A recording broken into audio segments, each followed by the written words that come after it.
오늘 할 이야기는 카푸어가 되면 안 되는 이유이다.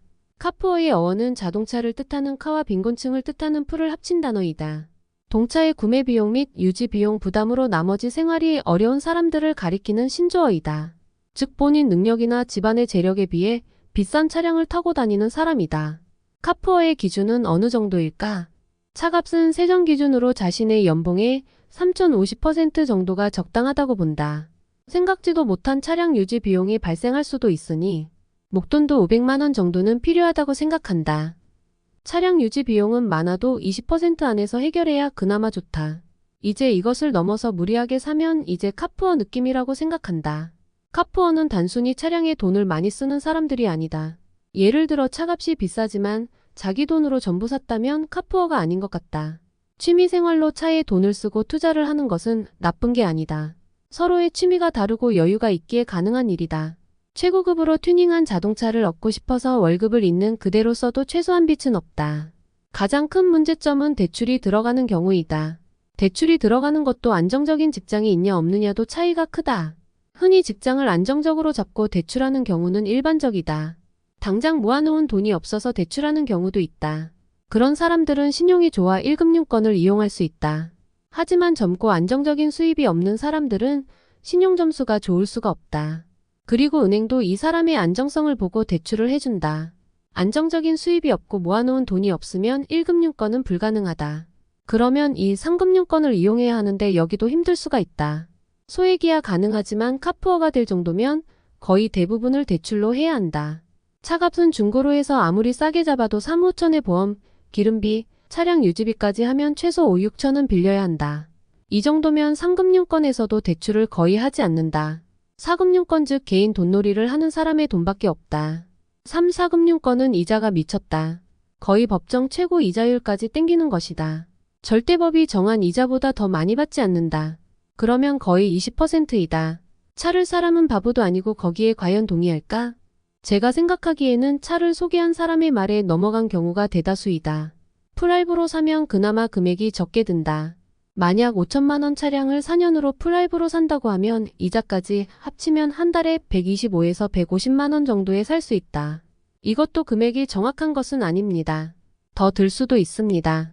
하지만 갑자기 5천만 원을 지불하는 것과 한 달에 150만 원 정도를 지불하는 것은 매우 다르다고 느낀다.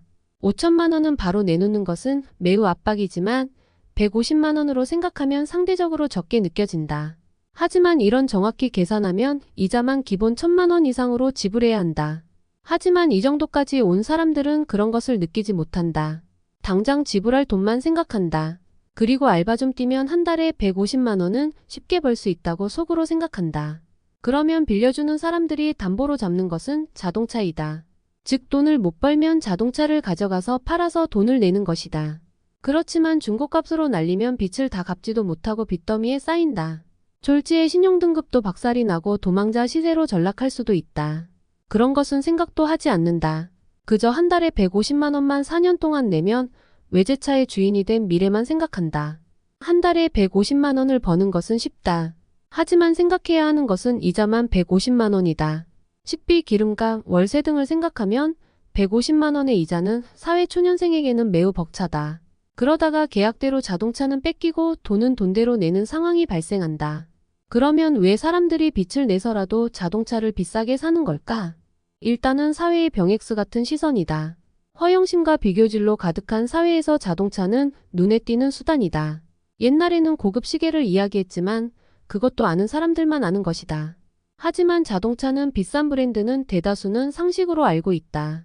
그리고 보면 일반 자동차의 때깔이나 아우라가 다르게 느껴진다. 어렸을 때는 그게 멋있어 보인다. 물론 나이가 들어도 비싼 차를 타고 싶은 사람도 많다. 하지만 현실을 생각한다.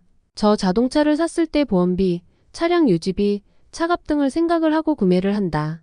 그런데 철없는 일부 사람들은 생각 없이 그냥 막 지르는 것이다. 그 사람들이 하고 있는 것은 자신의 미래를 담보로 잡아 청춘에 미친 듯이 노는 것이다. 그렇게 5년 정도 미친 듯이 놀다가 쌓인 빚으로 몇십 년 동안 고생할 것이다. 거기서도 정신 못 차리는 사람들은 화려한 20대를 생각하면서 자기 위로나 할 것이다. 그런 인생을 살기 싫으면 제발 큰 지출을 할 때에는 생각해야 합니다. 이게 지금 내 상황에서 꼭 필요한 물건인지, 내 수입으로 충분히 이자를 감당해서 살 수 있는지 등을 제발 생각하세요. 젊은 나이에 화려함만을 찾으며 신용불량자나 남에게 피해를 끼치지 마세요. 여러분들도 그런 카푸어들과 친구이면 관계를 끊어낼 준비를 해야 합니다. 당신들이 만약 친구의 관계를 유지하려면 정신을 차리도록 해줘야 합니다. 그렇게 이야기해도 정신을 못 차리면 손절이 답입니다. 그들이 결국 한계까지 내몰리면 주위 사람들에게 돈을 빌립니다. 그러면 그 돈을 빌려주면 갚을 여력이 될까요? 90% 이상이 못 갚습니다. 그 사람의 상황은 비유하면 시한폭탄입니다. 언제 터질지 모르는 상태입니다. 그게 만약 터지면 배째라는 식으로 나올 겁니다. 그러니 친한 친구가 카푸어 같은 짓을 하면 뜯어말리시기를 바랍니다. 이상 자유로운 이야기였습니다.